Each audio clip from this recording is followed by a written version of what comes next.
आमच्यासारख्या कार्यकर्त्याला आंदोलन करायला लावली, माणसं वेगवेगळ्या ठिकाणी आणायला लावले, आम्हाला रस्त्यावर आणलं, आमच्या घराची पत्र विकायला लावली. ते फक्त त्यांना सत्तेमध्ये जाण्यासाठी. परंतु तुम्ही आता अचानक म्हणणार असाल की तुम्ही आजपासून आपला पक्ष बंद, तुम्ही त्या पक्षामध्ये जा आणि तिथल्या पदाधिकाऱ्याच्या हातापाया पडा, तर हे होणार नाही. सन्मान्य बच्चूभाऊ कडू माझ्या एका प्रश्नाचं उत्तर द्या. जर तुम्हाला शिवसेना शिंदे गटांनी विधान परिषदेची उमेदवारी दिली नसती तर तुम्ही प्रहार जनशक्ती पक्ष शिवसेनेमध्ये विलीन केला असता. अपना भिडू बच्चू कडू. बच्चू कडू हे महाराष्ट्राच्या राजकारणातलं एक हेवीवेट नाव. प्रहार जनशक्ती पक्षाचे संस्थापक आणि सरकारलाही घाम फोडणारा नेता. पण आता हाच नेता सध्या प्रचंड चर्चेत आहे, कारण एका दिवसात सगळं काही बदललंय. परवा पत्रकार परिषद झाली आणि दुसऱ्याच दिवशी थेट स्वतःचा पक्ष शिवसेना शिंदे गटात विलीन, आणि त्यानंतर लगेचच विधान परिषदेची उमेदवारी जाहीर झाली. यावरून आता राजकीय वर्तुळात चर्चा रंगली आहे. हा निर्णय विचारधारेचा की थेट सत्तेचा? कारण पुढे मंत्रिपदाचीही चर्चा सुरू झाली आहे. बच्चू कडू म्हणतात, मी शेतकरी, मजूर आणि दिव्यांगांसाठी धनुष्यबाण हाती घेतोय. शिवसेनेनं आमच्या सर्व मागण्या मान्य केल्यात. पण इथेच मोठा ट्विस्ट आहे.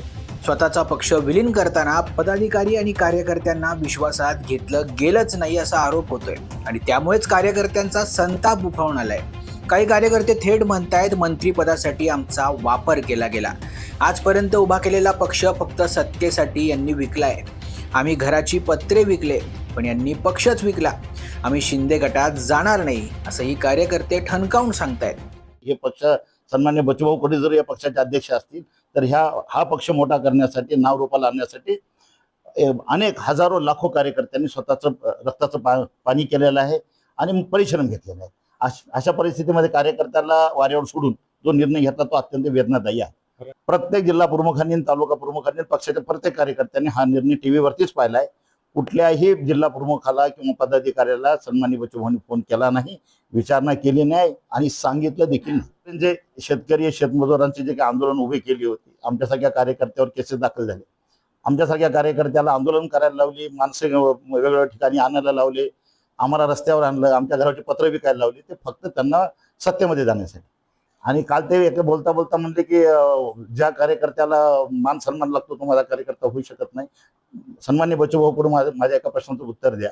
जर तुम्हाला शिवसेना शिंदे गटांनी विधान परिषदेची उमेदवारी दिली नसती, तो मान सन्मान दिला नसता, तर तुम्ही प्रहार जनशक्ती पक्ष शिवसेनेमध्ये विलीन केला असता का? अजिबात नाही. परंतु तुम्ही आता अचानक म्हणणार असाल की तुम्ही आजपासून आपला पक्ष बंद, तुम्ही त्या पक्षामध्ये जा आणि तिथल्या पदाधिकाऱ्याच्या हातापाया पडा, तर हे होणार नाही. आणि ही मानसिकता कुठल्याच पदाधिकारीची नाही. हा फक्त राजकीय निर्णय आहे की कार्यकर्त्यांच्या विश्वासाला तडा देणारा निर्णय? बच्चू कडूंनी घेतलेला हा मोठा राजकीय यू-टर्न त्यांना सत्तेच्या शिखरावर नेईल की कार्यकर्त्यांच्या रोषात अडकवेल, हे पाहणं आता महत्त्वाचं ठरणार आहे. तुम्हाला काय वाटतं? हा निर्णय योग्य की विश्वासघात? कमेंटमध्ये नक्की सांगा. Bureau report, Maharashtra news 24.